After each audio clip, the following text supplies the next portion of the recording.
या देवी सर्वभूतेषु बुद्धिरूपेण संस्थिता नमस्तस्ये नमस्तस्ये नमस्तस्ये नमो नमः। रामकृष्ण हरी मंडळी, आज नवरात्रातील उत्सवातील चौथा दिवस म्हणजेच कुष्मांडा देवीच्या पूजेचा दिवस। चौथ्या दिवशीच कुष्मांडा देवीचे पूजन का करतात यामागील वैज्ञानिक आणि आध्यात्मिक कारण आपण जाणून घेऊया। पुराण कथेनुसार काळाच्याही आधी काळात ज्यावेळेस संपूर्ण जग अंधारमय होतं, कुठेच जीवन नव्हतं, त्या काळामध्ये एक दिव्य हास्य उमटलं। ते हास्य होतं आदिशक्तीचं, म्हणजेच कुष्मांडा मातेचं। त्याच दिव्य हास्यातून एक तेज निर्माण झालं आणि ते तेज वाढत गेलं आणि निर्माण झालं हे संपूर्ण ब्रह्मांड। हळूहळू सृष्टीला आकार आला, ग्रह तयार झाले, तारे तयार झाले, हळूहळू आकाशगंगा तयार झाल्या आणि सगळ्यात शेवटी तयार झालं ते म्हणजे सूर्याचं प्रखर तेज।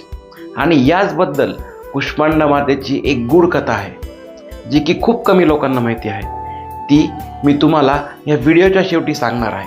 कुष्मांडा माता या सिंहारूढ असून त्या अष्टभुजा देवी म्हणून प्रसिद्ध आहेत। त्यांच्या 8 हातामध्ये शस्त्र व विविध चिन्ह आहेत, ज्यामध्ये अमृत कलश, सुखसमृद्धीने भरलेला कमंडलू, कमळपुष्प आणि विविध आयुधांचा समावेश आहे। कुष्मांडा मातेच्या साधनेने साधकाच्या जीवनातील अंधकार नाहीसा होतो, भीती दूर होते, आत्मविश्वास वाढतो। कुष्मांडा देवीची पूजा ही आपल्या शरीरातील अनाहत चक्राशी संबंधित आहे।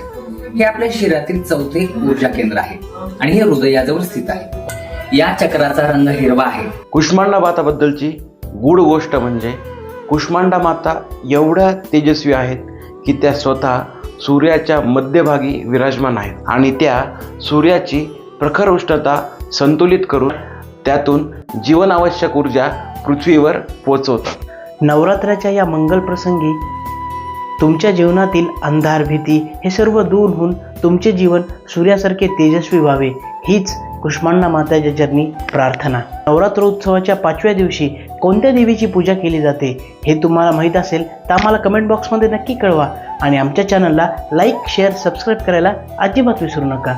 धन्यवाद।